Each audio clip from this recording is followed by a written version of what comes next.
du Fils et du Saint-Esprit.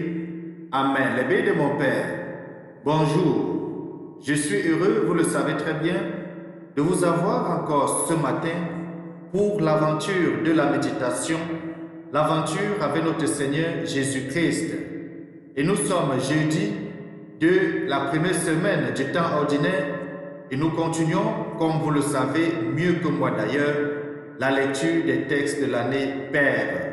Aujourd'hui, nous allons commencer par la lecture du premier livre de Samuel, au chapitre 4, les versets 1 à 11, dans lequel on va voir comment Israël a été battu par les Philistins et l'arche de Dieu fut prise. La Bible de mon Père, jadis, nous avons vu comment le peuple juif, sortant de l'Égypte, a combattu l'armée du Pharaon, a détruit l'armée du Pharaon, parce que c'est Dieu qui agissait à leur place. Et rappelons-nous hier déjà, le peuple avait voulu un roi, mettant Dieu ici de côté. Aujourd'hui, ils vivent et ils constatent à leurs dépens que lorsqu'on met Dieu hors de nous, nous sommes vulnérables. Ensuite, nous pouvons méditer le psaume 43, où on va dire justement, sauve-nous Seigneur par ton amour. Oui, il n'y a que l'amour du Seigneur qui peut nous sauver. Et enfin, nous allons méditer et écouter l'évangile de Jésus-Christ selon saint Marc au chapitre 1, les versets 40 à 45, dans lequel notre Seigneur Jésus-Christ va guérir un lépreux, la lèpre va quitter et il sera purifié. Oui, le Seigneur est là, pris de compassion, il agit pour nous autres. Tournons nos sens à l'intérieur. Ouvrons les textes bibliques de ce matin. Familiarisons-nous, les bénis de mon Père, à la parole de Dieu, non seulement à l'écoute, mais surtout à la lecture et à la méditation, à chacun et à chacune. Bienvenue.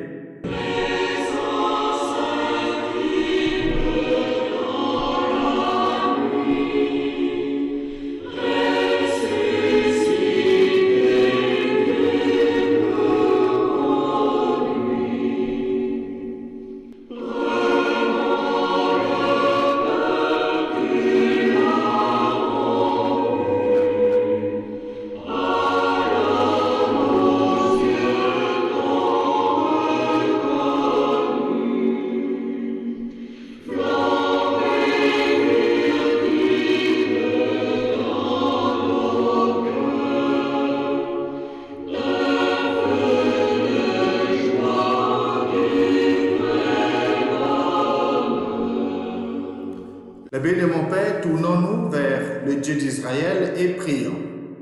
Dieu qui peut mettre au cœur de tes fidèles un unique désir. Donne à ton peuple d'aimer ce que tu commandes et d'attendre ce que tu promets. Pour qu'au milieu des changements de ce monde, nos cœurs s'établissent fermement là où se trouvent les vraies joies. Par Jésus, le Christ, notre Seigneur et notre Dieu, qui vit avec toi, Dieu maintenant et pour des siècles et des siècles. Amen. Continue la lecture du premier livre de Samuel, chapitre 4, versets 1 à 11, le psaume 43 et l'évangile de Marc, chapitre 1, les versets 40 à 45. Bonne méditation.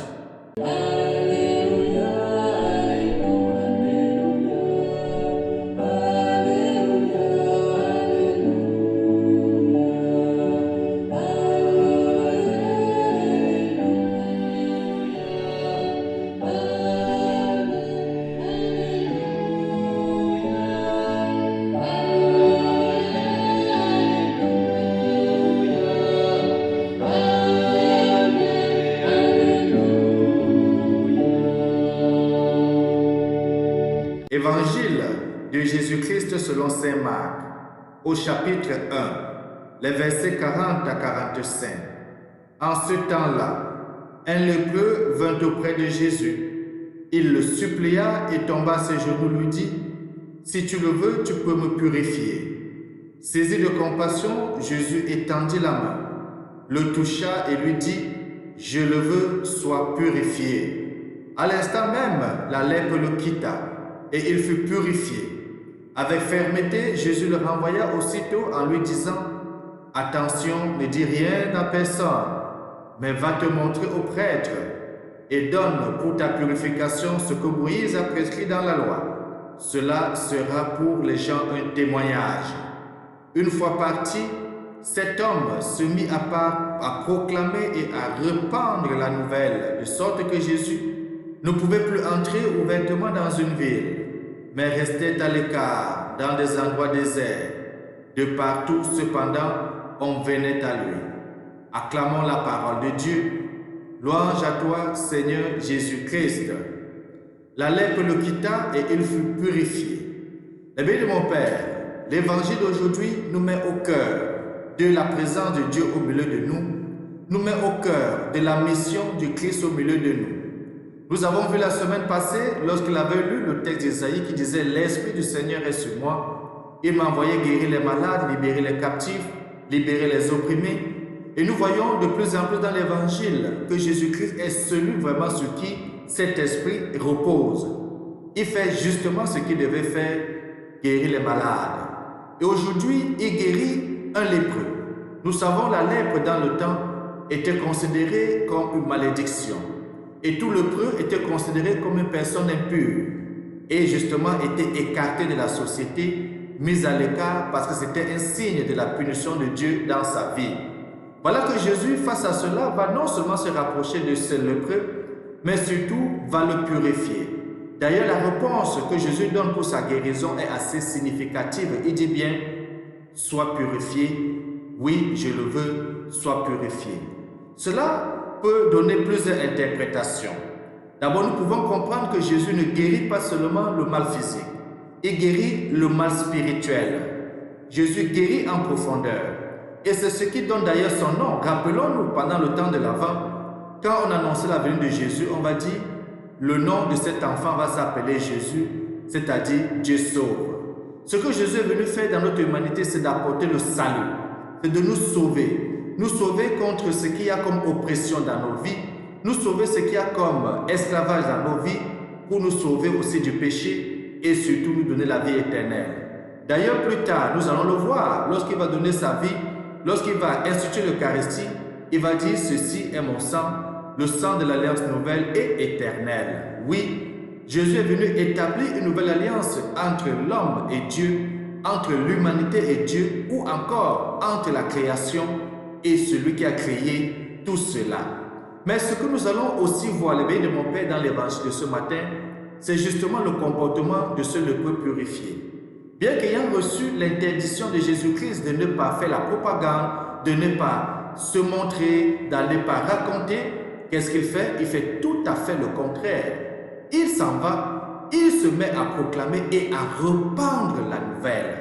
Notre rôle, les bénis de mon Père, lorsque nous sommes touchés par Dieu, c'est de devenir des disciples du Christ, de devenir des disciples missionnaires du Christ. C'est d'être de ceux qui évangélisent, c'est d'être ceux qui annoncent la bonne nouvelle. La bonne nouvelle n'est pas seulement réservée aux évêques, aux prêtres, aux papes, aux religieux, aux religieuses. La bonne nouvelle n'est pas seulement réservée à ceux qui suivent un cheminement vocationnel. La bonne nouvelle est réservée pour tout homme qui la reçoit, qui la vit et est appelé justement à l'annoncer, à la répandre autour de nous.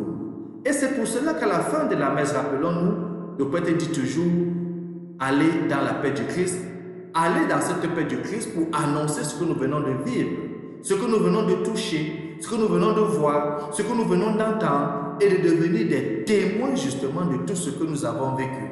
Et c'est ce que le lépreux de l'évangile fait ce matin. Il est témoin de la bonté, il est témoin de la compassion, il est témoin de la guérison, il est témoin de l'action de Dieu dans sa vie. Et toi qui m'écoutes ce matin, est-ce que Dieu n'a pas fait des bontés dans ta propre vie? Que fais-tu de cela? Comment te comportes-tu? Est-ce que tu as une minute pour annoncer cet évangile, pour partager cette méditation dans ton réseau, pour faire le témoignage de ce que Dieu a fait dans ta vie? Oui, là où il y a Dieu, il y a la joie. Là où il y a Dieu, il y a le bonheur. Là où il y a Dieu, il y a la paix. Et c'est ce que nous pouvons voir dans la première lecture, justement, dans le texte de Samuel que nous avons lu. Même le peuple s'étant éloigné de Dieu, demandant un roi homme et non un roi Dieu comme c'était avant à Samuel. Nous avons lu le texte il y a de cela quelques jours. Les voilà qui sont battus à plat couture par les Philistins. Les voilà qui sont presque exterminés par les Philistins. Même la présence de l'âge de Dieu n'a servi à rien. Vous les bénis de mon Père, si nous ne croyons pas en Dieu, si nous ne faisons pas Jésus-Christ notre véritable allié, nous pouvons marcher avec un chapelet sur nous. marcher avec un désigné sur notre main, marcher avec une croix sur le cou, mais nous ne pouvons rien si ce ne sont que des objets d'ornement, si ce ne sont que des objets pour nous satisfaire la conscience. Ça devait être des éléments de foi et avoir foi véritablement en Dieu et mettre notre confiance en Jésus-Christ.